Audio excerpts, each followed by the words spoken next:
주님께서 여러분과 함께 또한 사제의 영과 함께 마테오가 전한 거룩한 복음입니다. 주님 영광 받으소서. 그때에 예수님께서는 군중을 보시고 산으로 오르셨다. 그분께서 자리에 앉으시자 제자들이 그분께 다가왔다. 예수님께서 입을 여시어 그들을 이렇게 가르치셨다. 행복하여라 마음이 가난한 사람들, 하늘나라가 그들의 것이다. 행복하여라 슬퍼하는 사람들, 그들은 위로를 받을 것이다. 행복하여라 온유한 사람들, 그들은 땅을 차지할 것이다. 행복하여라 의로움에 줄이고 목마른 사람들, 그들은 흡족해질 것이다. 행복하여라 자비로운 사람들, 그들은 자비를 입을 것이다. 행복하여라 마음이 깨끗한 사람들, 그들은 하느님을 볼 것이다. 행복하여라 평화를 이루는 사람들, 그들은 하느님의 자녀라 불릴 것이다. 행복하여라 의로움 때문에 박해를 받는 사람들, 하늘나라가 그들의 것이다. 사람들이 나 때문에 너희를 모욕하고 박해하며 너희를 거슬러 거짓으로 온갖 사악한 말을 하면 너희는 행복하다. 기뻐하고 즐거워하여라. 너희가 하늘에서 받을 상이 크다. 주님의 말씀입니다. 그리스도님 찬미합니다.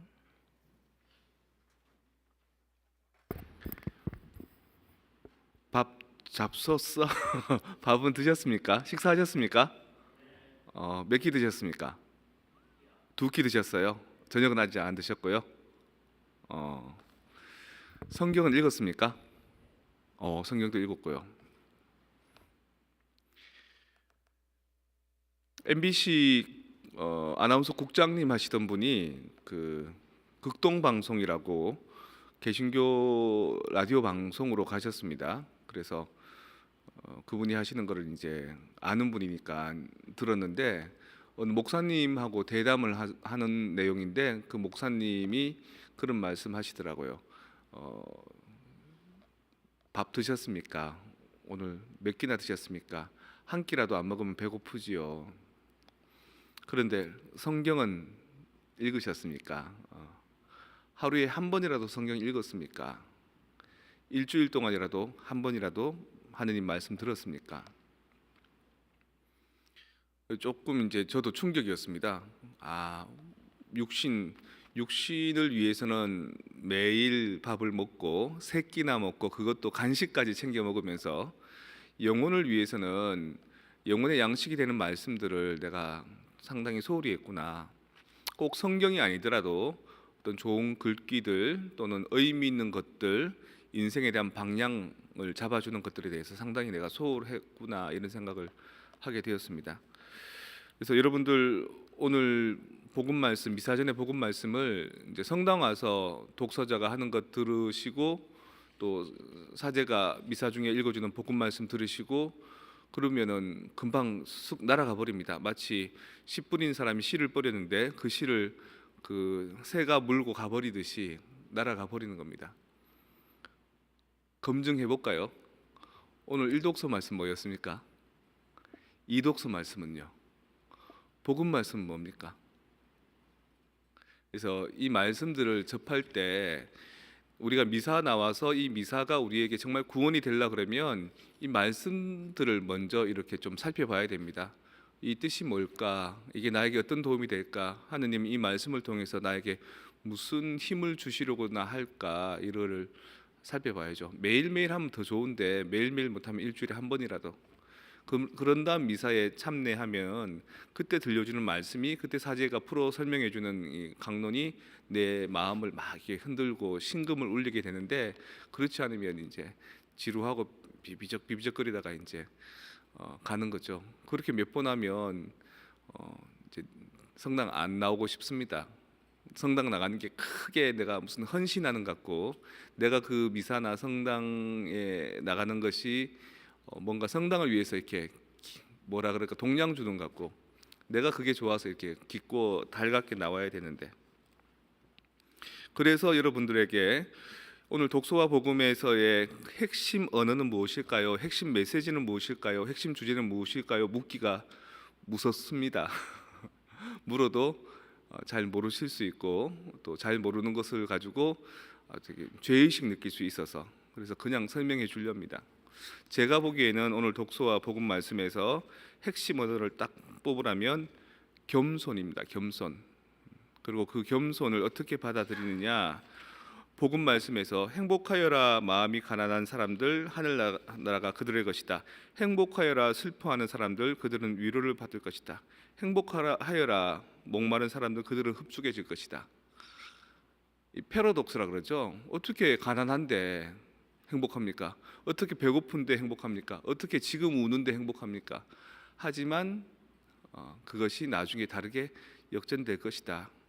토끼와 거북이가 경주를 하면 누가 이길 것 같으냐? 전부 다 토끼가 이길 것 같죠. 근데 결론은 누가 이겼습니까? 이소부어에서 거북이가 이기죠. 이게 패러독스입니다. 일상적인 우리의 논리나 가치 기준이 아니라 뭔가 또 다른 차원의 섭리가 있는 것을 패러독스 역설이라고요. 그 역설적인 측면에서 우리에게 겸손해라 그런 겁니다. 다시 말해서 남들 앞에서 말도 못하고 쭈삣쭈삣하고 이렇게 겸손해라 뜻이 아니라 오히려 겸손하기 때문에 너희들이 더 높아지고 겸손하기 때문에 너희들이 더 드높여지는 그거를 이제 체험해라라고 합니다. 또 다른 목사님 얘기인데요.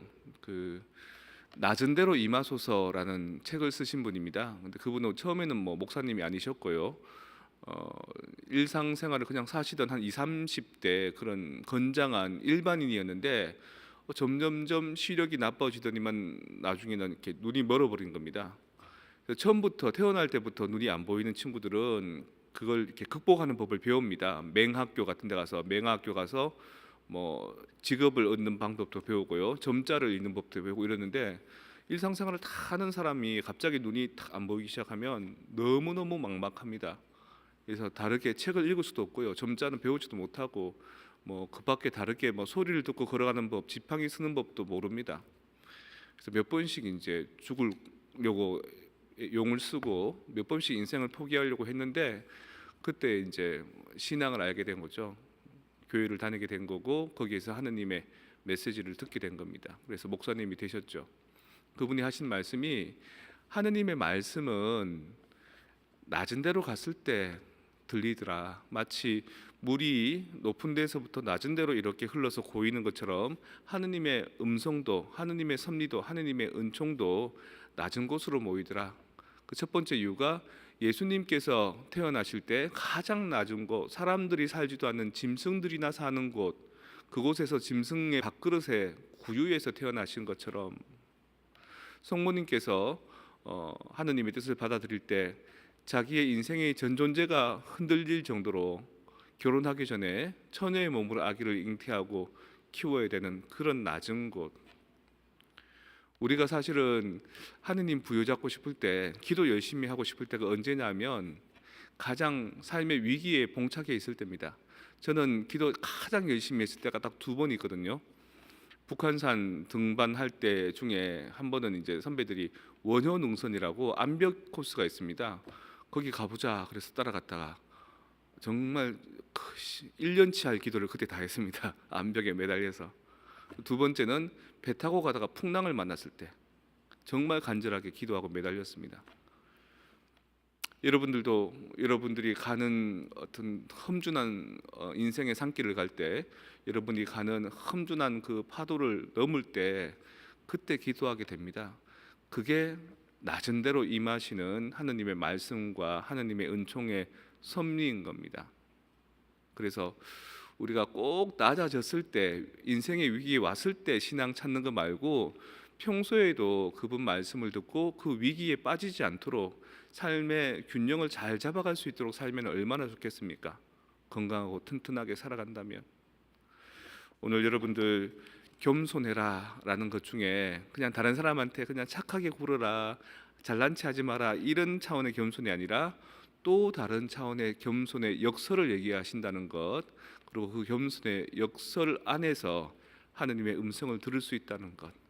그래서 과연 오늘 복음에서 얘기하는 겸손은 무엇일까? 독서에서 얘기하시는 겸손은 무엇일까? 그걸 가지고 여러분들 일주일 동안 한번 생각해보고 한번 염두에 보시겠습니까?